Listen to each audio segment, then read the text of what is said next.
Sahabat-sahabat sekalian, jika kita dikondisikan punya mertua yang selalu menginterupsi atau ikut campur urusan internal keluarga kita, apa yang harus kita lakukan?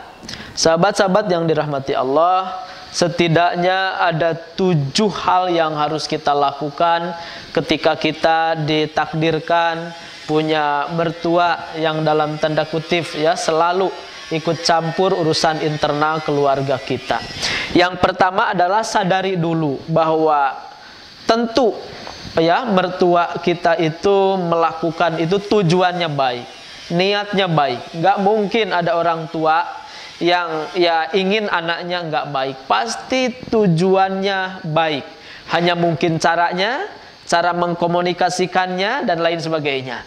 Artinya dipastikan tujuannya baik. Nggak ada orang tua yang misalnya ikut campur kepada anaknya atau kepada keluarga anaknya kecuali tujuannya baik. Terlepas nanti caranya baik atau tidak, pemikirannya itu solutif atau tidak, itu lain hal. Tapi tujuannya pasti baik. Itu harus disadari. Kenapa? Karena kalau berangkat dari kesadaran itu, kita akan tidak dongkol, tidak kesel, tidak penuh dengan amarah, dan akan menyikapinya tentu dengan baik ya. Karena tujuan beliau pastinya baik pada niatnya, pada dasarnya.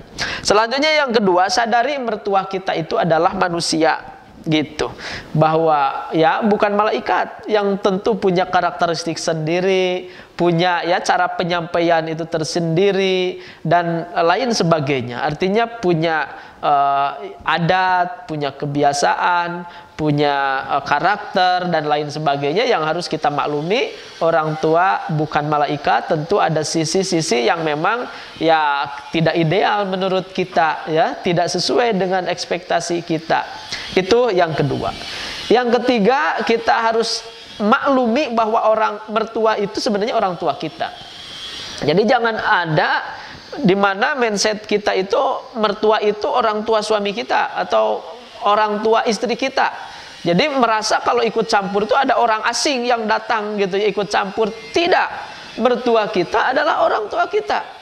Ya bahkan di mazhab Syafi'i hatta seseorang sudah cerai ya, suami istri cerai dan di jalan ketemu bersalaman ya, kan di mazhab Syafi'i batal tuh wudu kalau bersalaman. Tapi ke mantan mertua itu nggak batal. Karena ya itu sudah pernah jadi orang tua kita dan sampai kapanpun itu orang tua kita. Maka jelas harus ada mindset di kita semua bahwa mertua kita sejatinya itu orang tua kita. Jangan dianggap orang luar yang ikut campur. Itu adalah bagian dari kehidupan kita dan pasangan kita. Selanjutnya yang nomor keempat, komunikasikan dengan persuasif. Artinya segala sesuatu itu bisa dibicarakan kok, gitu ya. Yang bikin masalah itu biasanya miskomunikasi. Ya, mertua merasa kita XXX, ya kita merasa mertua itu bla bla bla, maka yang jadi masalah biasanya di komunikasi. Maka ya kata orang Sunda sih hade kubasa goreng kubasa. Bagaimana caranya? Ya caina herang laukna benang. Airnya tetap jernih tetapi ikannya dapat, begitu. Nah itu tentu dengan komunikasi yang baik. Semuanya diobrolkan, dibicarakan ya.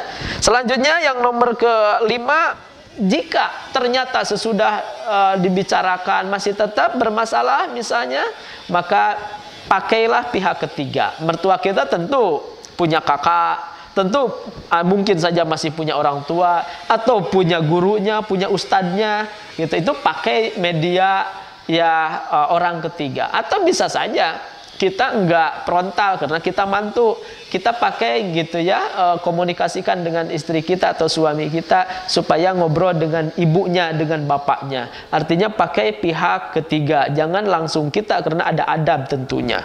Selanjutnya yang nomor keenam, jika semuanya sudah dilakukan ya, pihak ketiga juga sudah, tapi ternyata terus aja kontrak, maka jalani saja keputusan kita dan pasangan kita. Kenapa? Yang menjalanikan kita.